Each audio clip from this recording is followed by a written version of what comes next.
Olá, seja bem-vindo a mais um Mata-Mata da Levante. Hoje é dia 9 de março, eu queria dar parabéns, ontem foi dia 8 de março, dou parabéns a todas as mulheres, a todas as investidoras e a todas as mulheres que trabalham aqui, como a Carlota que está atrás do vídeo, como a Júlia que é a nossa diretora.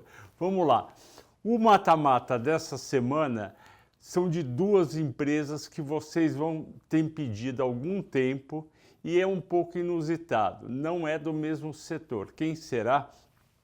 Petrobras contra Vale. E eu acho um momento bem propício, porque a gente está tendo a alta das commodities por causa da guerra da Ucrânia, essas duas ações estão em evidência e a pergunta que vocês têm me feito é a seguinte: qual das duas companhias, Petrobras ou Vale, se beneficiarão mais dos aumentos dos preços das commodities em 2022? Vamos lá, eu fiz as contas para cada uma das duas. Primeiro a Petrobras. Aqui eu mostro no quadro que você está vendo do lado o preço do petróleo desde 31 de dezembro. O preço do petróleo em 31 de dezembro estava em $78. Ele foi subindo durante janeiro, terminou janeiro em $89 e parecia um patamar ok. 85, 88, 89, 90, parecia que era um novo patamar do petróleo e estava todo mundo feliz. Porém, durante fevereiro veio a tensão entre a Rússia, Ucrânia, Estados Unidos e OTAN e piorou quando o Putin resolveu invadir a Ucrânia. E aí, quando começa essa tensão, o petróleo pula dos $90 do fim de janeiro que eu falei para 95, e quando realmente ele invade a Ucrânia dia 24 de fevereiro, o petróleo dispara, vai a $110, depois a $130. E a questão é, isso daí é benéfico ou não, pode ser até prejudicial para a Petrobras. A Petrobras não está livre para colocar qualquer preço nos derivados de petróleo. Porém, ela segue desde o governo Temer, em 2017, ela segue a PPI, a Política de Paridade de Importação, ou seja, se o preço do petróleo sobe ou desce, o preço dos derivados tem que subir ou descer na mesma proporção. Isso daí não foi respeitado no governo Dilma. A Petrobras ficou com uma dívida enorme, a cotação foi a R$ 4,80, hoje está na faixa dos R$ 31, só para vocês entenderem a magnitude do problema, e a dívida ficou muito alta. Então, a partir do governo Temer, a gente passou a fazer isso. Olha o preço do petróleo, multiplica pela cotação do dólar no Brasil e vê e faz o reajuste. Por quê?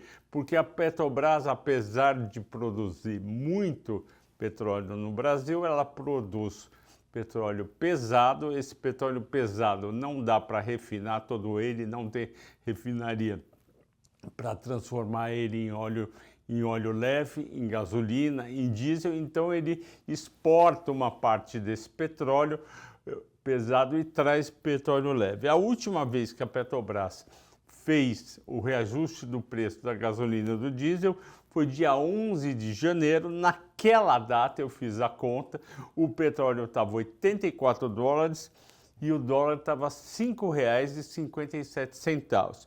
Portanto, o preço do barril de petróleo em reais estava R$ 468 por barril, você está vendo aqui no slide.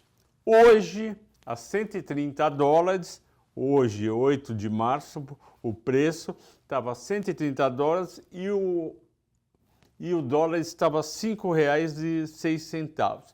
Multiplicando um pelo outro, o barril estava valendo R$ 657.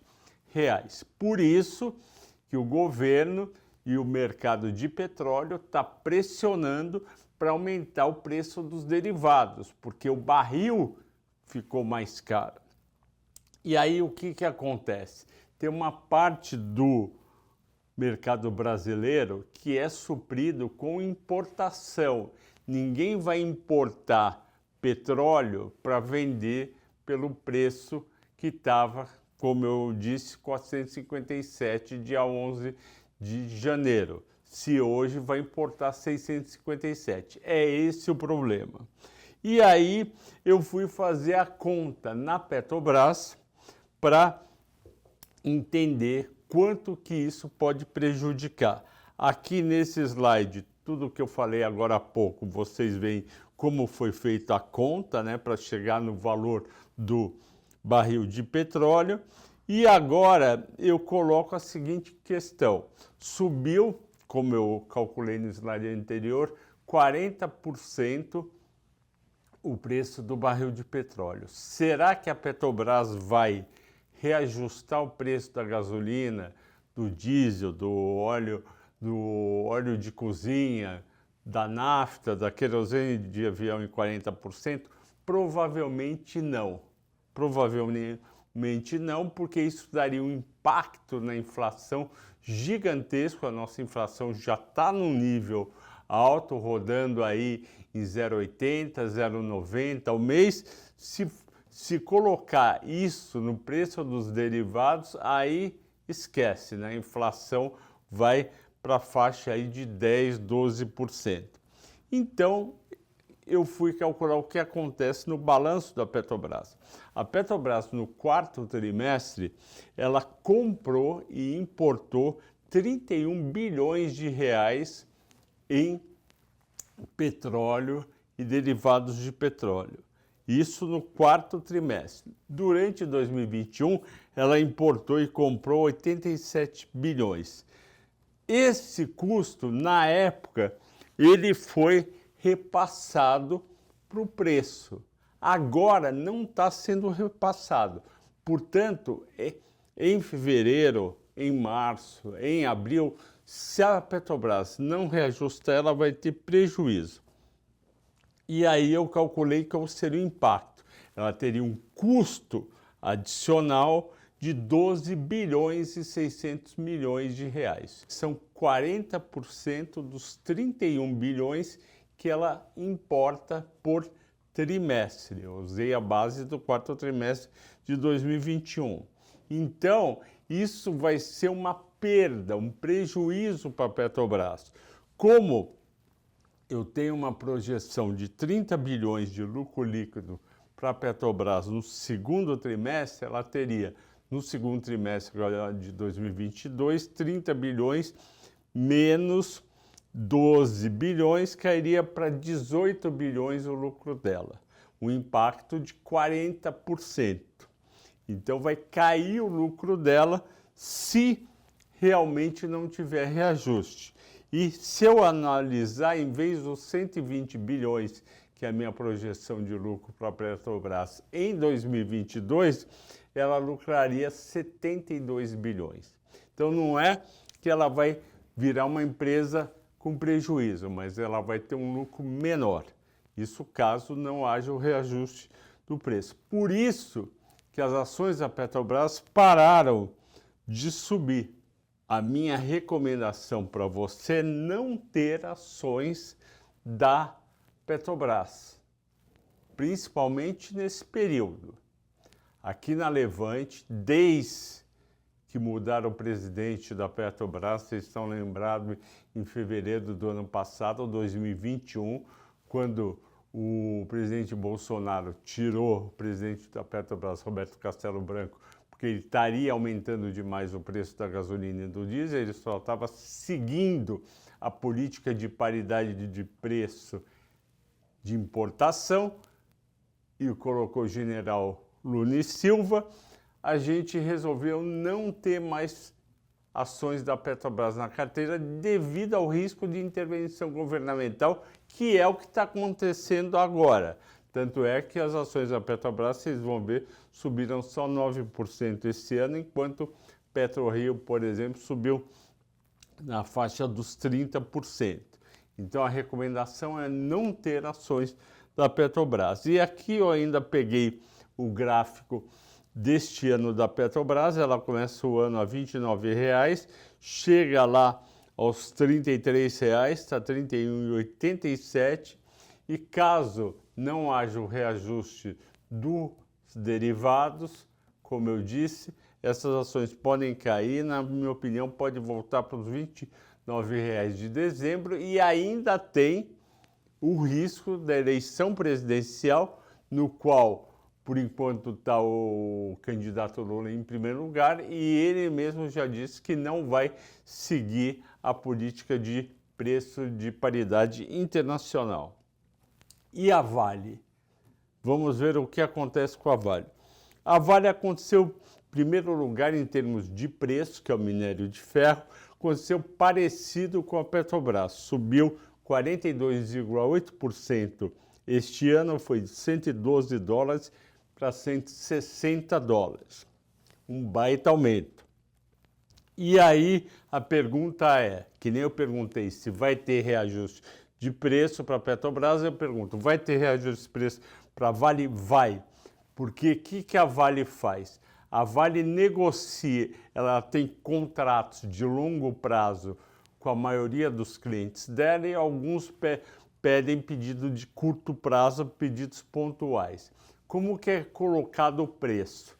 Ela olha o preço que está na China agora negociado nos portos, no caso de Qingdao, estava $157, e ela negocia um preço próximo a isso daí, conforme com a quantidade, qualidade e prazo. E normalmente esse preço impacta a receita da companhia dali a 1 a 3 meses.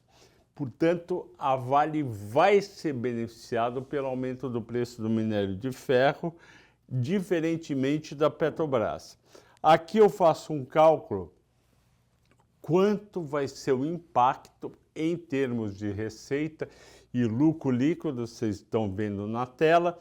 A Vale vendeu a $106,80 por tonelada do minério de ferro no quarto trimestre. No primeiro, eu calculo que ela tenha vendido em torno de $120, $13 acima. A receita deve ter crescido 1,1 bi. O lucro líquido deve ter avançado para 6,5 bi, 20% acima do quarto tri de 2021. No segundo trimestre, o preço deve ficar em torno de $135, supondo que fique nesse número que está agora, 157, indo até no mínimo a 135. Com isso, vai aumentar a receita dela em 2,4 bilhões no segundo trimestre e o lucro vai avançar 7,8 bilhões, alta de 44%.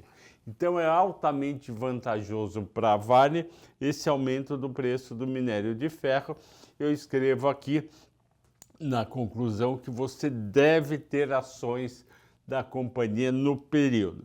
E para te ajudar, eu coloquei um gráfico aqui, estou te lembrando.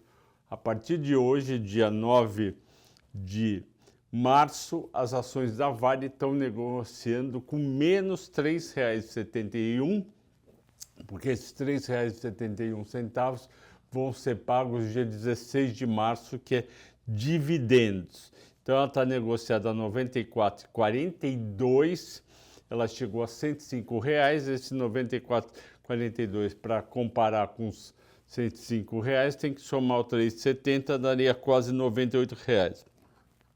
Pode cair mais um pouco nos próximos dias?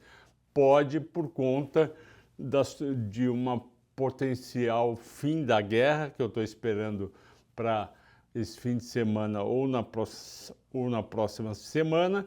E aí vamos ficar de olho na Vale, porque ela pode recuar um pouco mais e ter um melhor ponto de entrada. Me siga todo dia no Telegram das séries, que eu vou te falar o momento de entrar e sair da Vale e da Petrobras. Pessoal, agradeço a todos pela audiência, pela paciência, desejo uma ótima semana e bons negócios.